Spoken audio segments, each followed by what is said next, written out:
AVA Sports, sponsoring live stream action for Contenders. What's your knockout combination?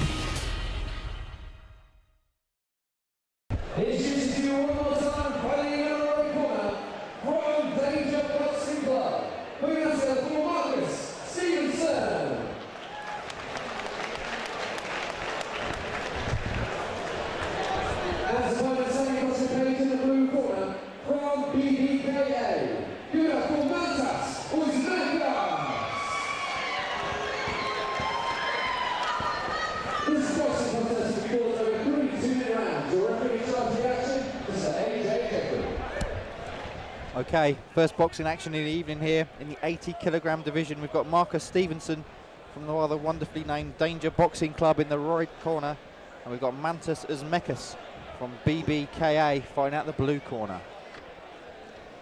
Interesting there, just in the fighter intros.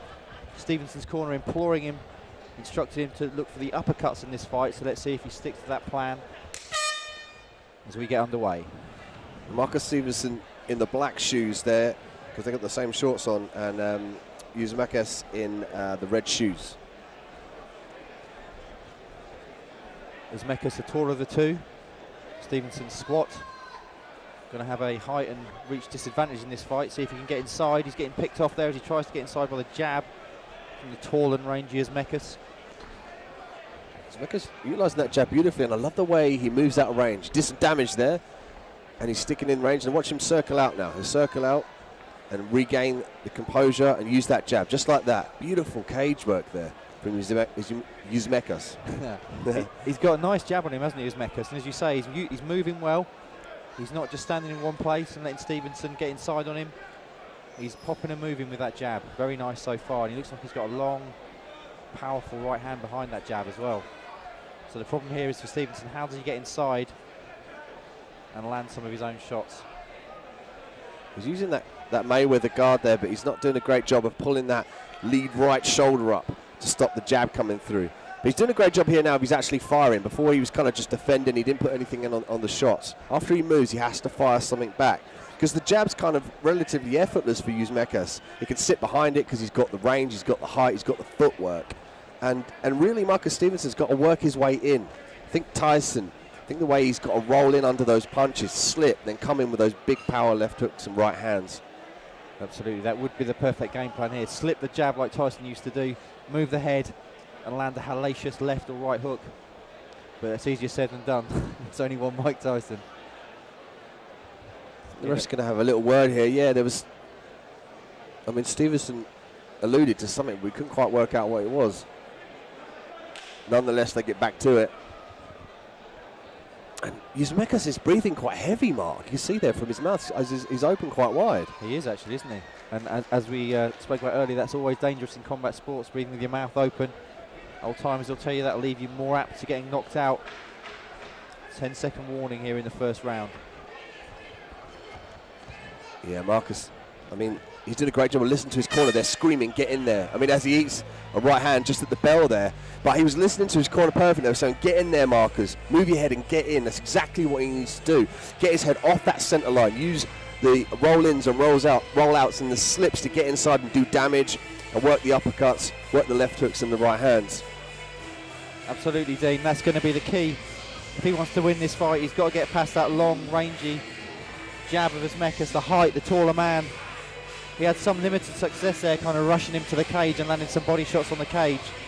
But for the most part there, UZEMECKAS showed his cage generalship, using the long left and a nice straight right hand and some movement as well to frustrate Marcus Stevenson in that first round.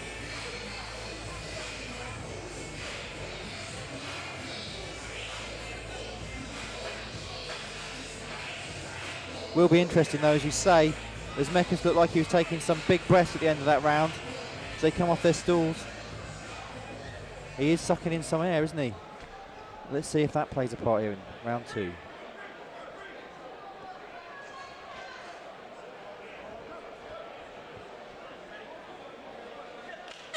Round two. And UZEMECKAS, I mean, it could be attributed to the adrenaline, the massive adrenaline dump. I mean, there's a big crowd here. We're live streaming across the world. And, I mean, it can really play a part on your cardio if you're really nervous. But hopefully now the first round he's got out of the way. He's used his jab really well. Again, he's looking for the uppercut there. That was perfect there from Stevenson. Slipped the jab, landed the long left hook, and that's exactly what he needs to do more of. His corner, as they left the cage at the end of that first round, was saying he's going to break, he's going to break. And that's what Stevenson's got to believe here as he bulls his way in. Gets picked off on the way in though, and now UZEMECKAS has turned him. UZEMECKAS re-establishing dominance there. Marcus working in there. His corner worker asking for more footwork. They want him to, there we go, they want him to move his head and move in actually in range so he can do some damage. He can't do it mid to long range there, especially with UZEMECKAS' reach. But he is having a bit more success this round, isn't he? Getting inside, he's managing to slip the initial shots of UZEMECKAS and landing shots of his own, which is what he needs to do. Yeah, he needs to close that distance. I mean, if you notice, he's actually punching up. UZEMECKAS is so tall, he's punching up. He needs to make sure that he's in distance there, because the reach is a huge factor in this fight. There we go, he's landing that overhand right. If you can set that up with a bit head movement, some slips, and then place that over the top, nice overhand right. You can see Marcus here get some success. But again, that jab, it just falls short of the gloves. Again, UZEMECKAS responds with big, powerful punches. Big right hands there. He's throwing a nice right hand, but do you know what? I think his punches have got slightly less pop than the first round. So I wonder if, as we alluded to earlier, the cardio starting to escape him. Yeah, he's still breathing heavy, isn't he? You can see. Stevenson. Yeah, he's sucking air. Stevenson's coming forward though, isn't he? He's not giving him a chance to rest, and UZEMECKAS, I think he might be getting tired here. So Stevenson there, maybe taking the ascendancy towards the end of that second round. Interesting thing to see is Marcus Stevenson, is that his game plan to try to kind of tire the taller fighter out, to almost negate the reaction time by default. If he holds his arms lower, they're going to be more on Marcus's level, and Marcus is going to be able to see them easier, so he can slip and react to that and counter. Be interesting to see this third round, if now Marcus can really start to push forward and land decisive and, more importantly, powerful shots, because you could argue he needs to look for a knockout here, Mark. Absolutely, and if you look back to that first round, we were impressed with UZEMECKAS' movement, weren't we? Probably less of that in that round, and I think Stevenson, as you say, going into this third and final round, maybe needing certainly a knockdown maybe, but maybe he's starting to think the tide is turning. So let's see what happens in this third and final round.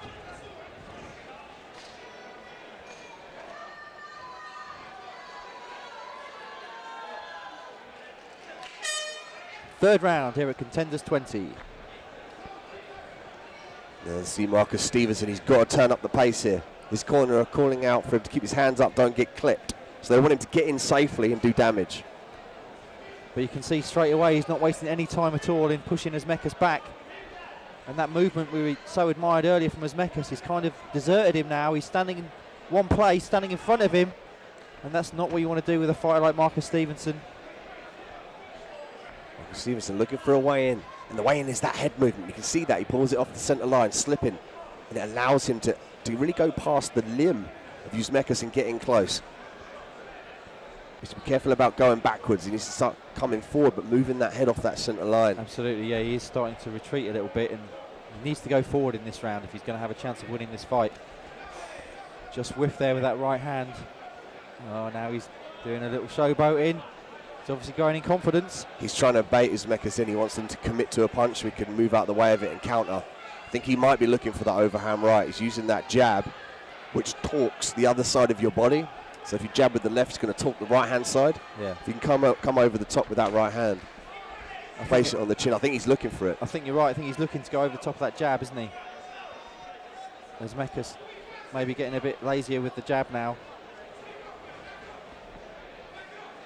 And let's see, as we approach the final few seconds of this fight, how this plays out. Nice left hook from Stevenson. Some nice hooks there, but again, Marcus making sure that his head's not on that line. He's rolling, he's taking his head away from that centre point. He's really doing a great job of making the target constantly moving, which makes it, in turn, harder to hit. Absolutely. I just don't know if he's done enough here in this third and final round to get the win.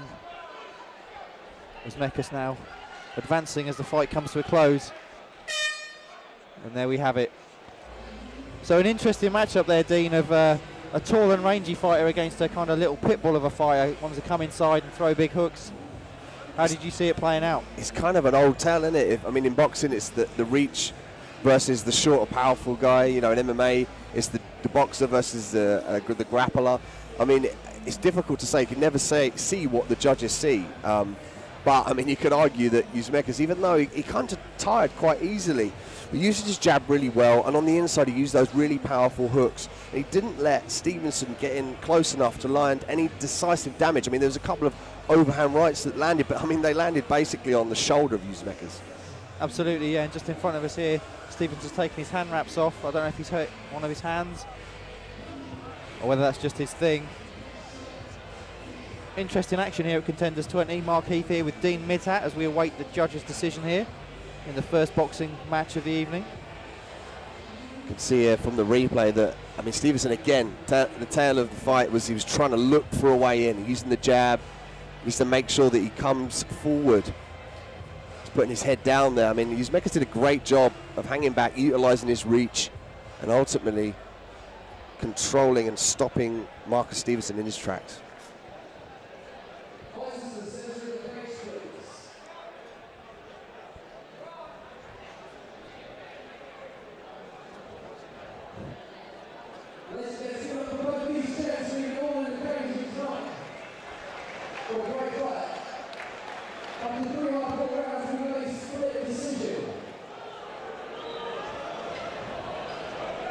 Your